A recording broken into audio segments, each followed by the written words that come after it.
Bonjour, je suis le docteur Rita Leville. Si vous avez cliqué sur cette vidéo, c'est probablement parce que vous faites comme des millions de personnes chaque jour. Vous rentrez chez vous, vous posez vos courses sur le plan de travail et vous placez machinalement votre reste de pain au réfrigérateur pour, pensez-vous, le protéger.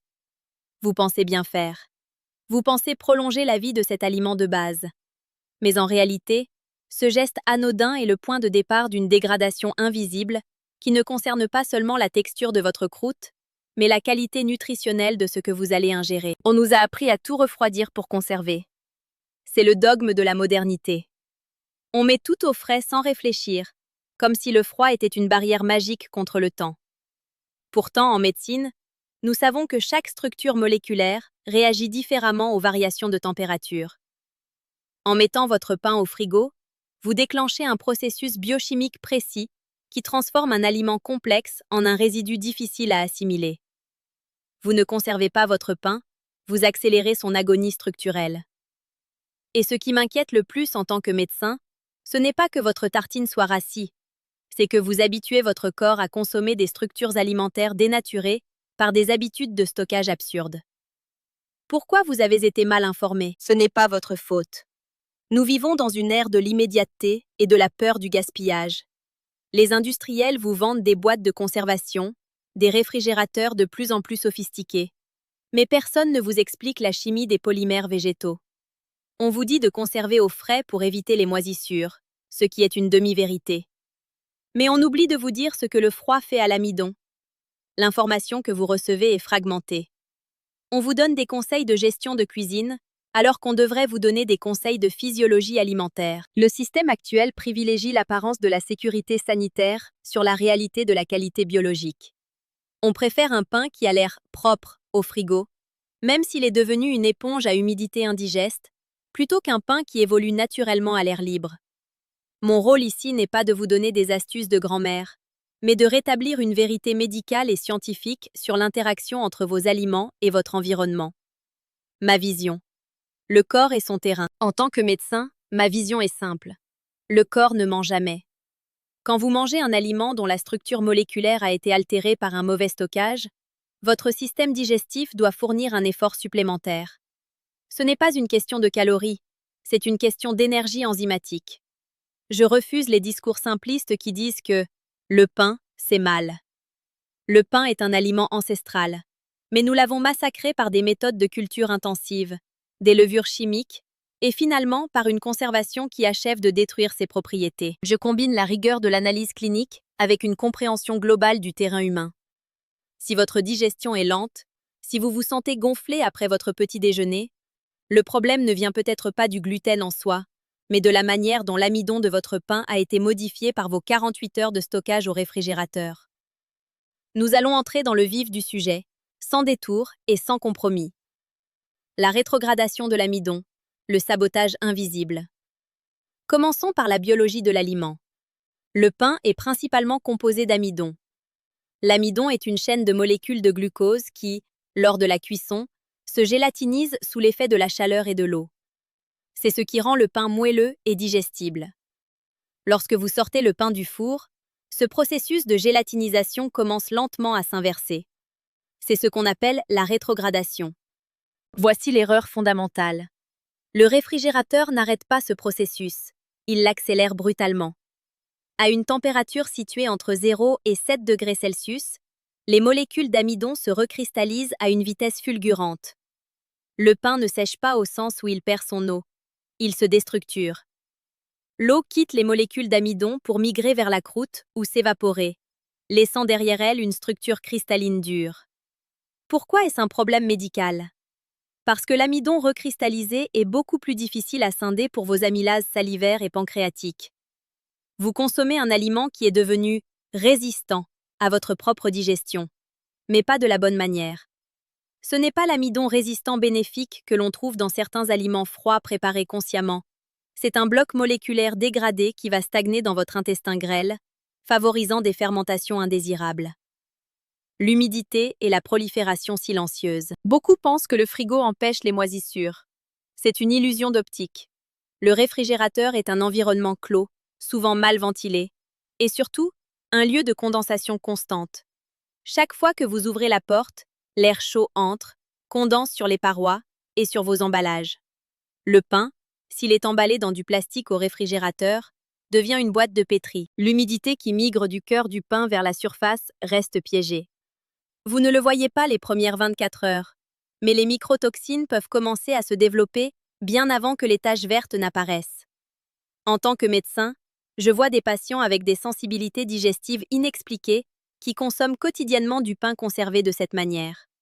Ils ingèrent, à faible dose, des levures et des moisissures qui perturbent leur microbiote.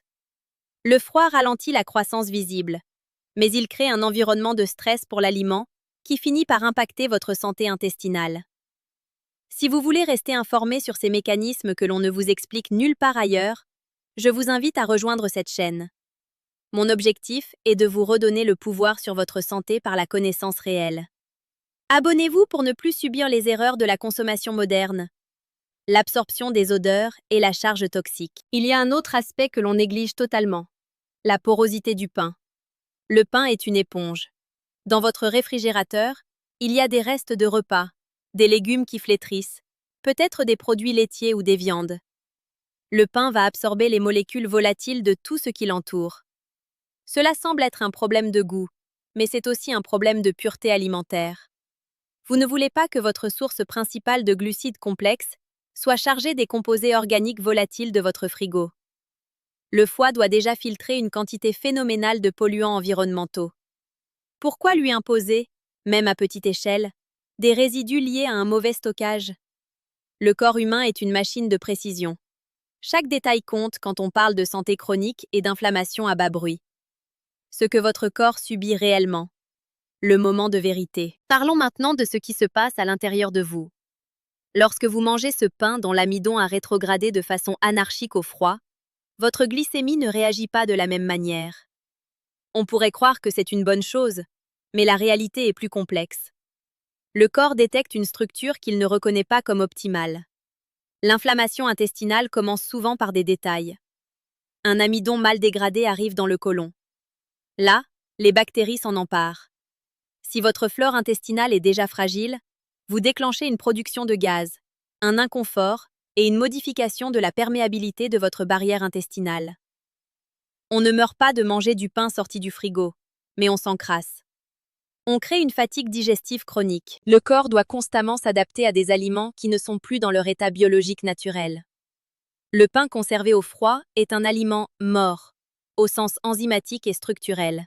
Il a perdu sa vitalité. En médecine fonctionnelle, nous observons que la qualité de la structure des aliments est tout aussi importante que leur contenu en vitamines. Un aliment dont la structure est brisée est un message de stress envoyé à votre pancréas et à votre système immunitaire intestinal. La vérité sur le pain industriel vs le pain artisanal. Il faut être lucide. Le pain que vous achetez au supermarché, déjà emballé dans du plastique, est conçu pour survivre au réfrigérateur grâce à des additifs, des émulsifiants et des conservateurs comme le propionate de calcium. Ces substances sont là pour masquer le processus de rétrogradation dont je vous parlais.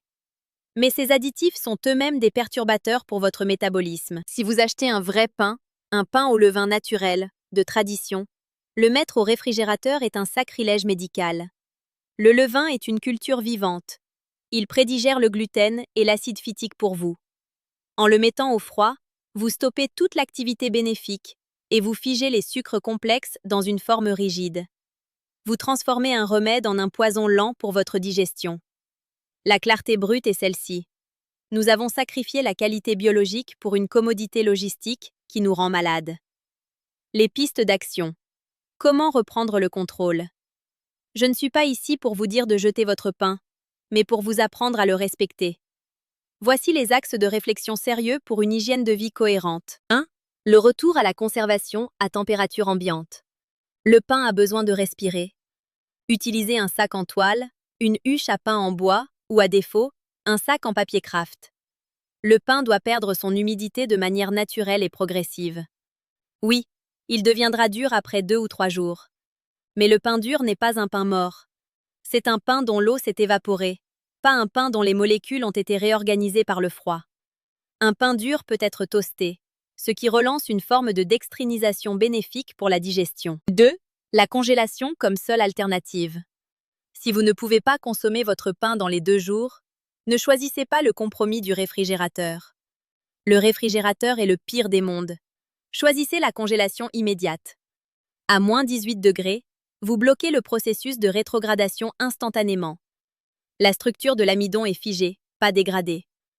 Lorsque vous le décongèlerez, idéalement en le passant directement au grille-pain ou au four, vous retrouverez une structure beaucoup plus proche du pain frais qu'après un passage au frigo. 3. La qualité avant la quantité. C'est un pilier de ma pratique. Achetez moins, mais achetez mieux. Un pain de qualité, au levain, avec des farines anciennes, T80, T110, se conserve naturellement beaucoup mieux qu'une baguette blanche industrielle.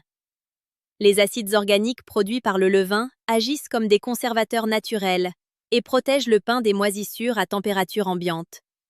C'est une synergie biologique parfaite que le réfrigérateur vient briser.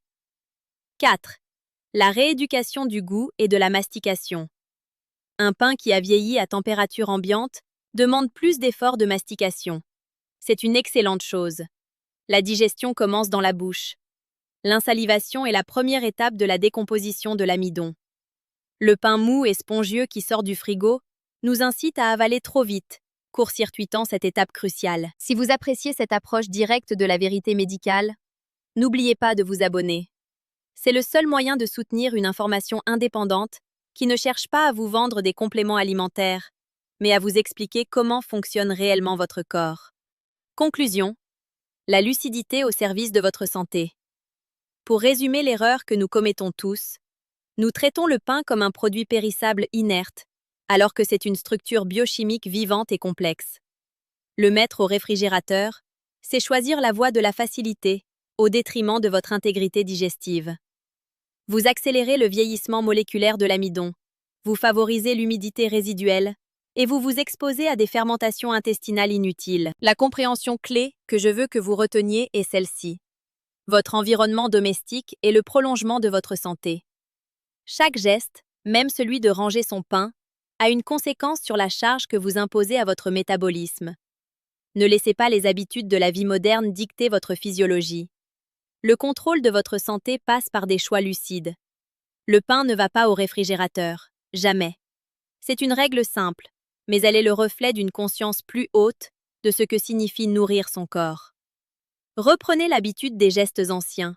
Ils étaient basés sur une observation fine du vivant, là où nous avons installé des réflexes technologiques mal avisés. Votre corps est votre seul véritable foyer. Ne le polluez pas avec des négligences que vous pouvez corriger dès aujourd'hui. Soyez exigeant avec ce que vous mangez. Et soyez encore plus exigeant avec la manière dont vous le traitez. Souhaitez-vous que je vous explique maintenant comment la méthode de cuisson de vos féculents peut radicalement transformer leur impact sur votre insuline?